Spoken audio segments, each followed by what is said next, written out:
पूज्यपाद महर्षि संत सेवी परमहंस जी महाराज के प्रवचन का एक अंश।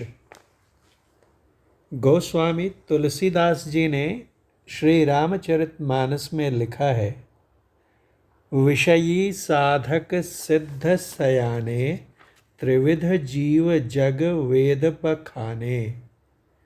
एक विषयी होते हैं, दूसरे साधक होते हैं और तीसरे सिद्ध होते हैं। इन तीनों की तीन प्रकृतियां होती हैं। विषयी की उपमा दी गई है गुबरैला मक्खी से, साधक की उपमा दी गई है घरों की मक्खी से और सिद्ध की उपमा दी गई है मधुमक्खी से।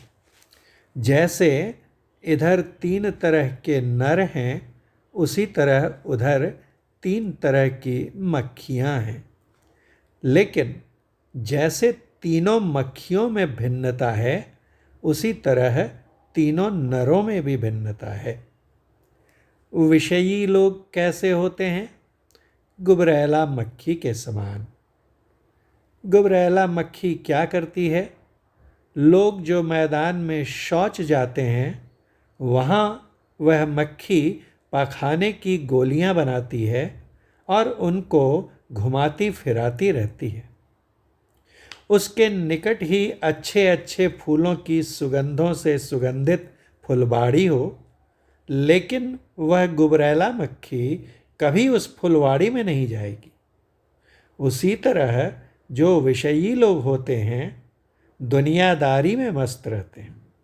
हाय पैसा, हाय बेटा, हाय काम, हाय धाम, उसी हाय हाय में लगे रहते हैं। उनके आसपास ही सत्संग हो, सतकथा होती हो, हरि कथा भगवत चर्चा होती हो, साधु महात्मा आए हों, तो वे वहाँ नहीं जाएंगे। दूसरे होते हैं साधक। उनकी उपमा दी गई है घरों की मक्खियों से। घरों की मक्खियाँ क्या करती हैं? घरों में जब मिठाइयाँ बनती हैं तो उन मिठाइयों पर वे जाकर बैठती हैं, और उसी घर में यदि कोई नन्हा मुन्ना पैखाना कर देता है तो वे वहाँ जाकर भी बैठती हैं। मिठाइयों से उड़ाइए तो पैखाने पर, और पैखाने से उड़ा दीजिए तो मिठाइयों पर। उसी तरह साधक कभी तो भगवान का नाम लेता है और कभी दुनियादारी भी करता है, यानी कभी काम में कभी नाम में।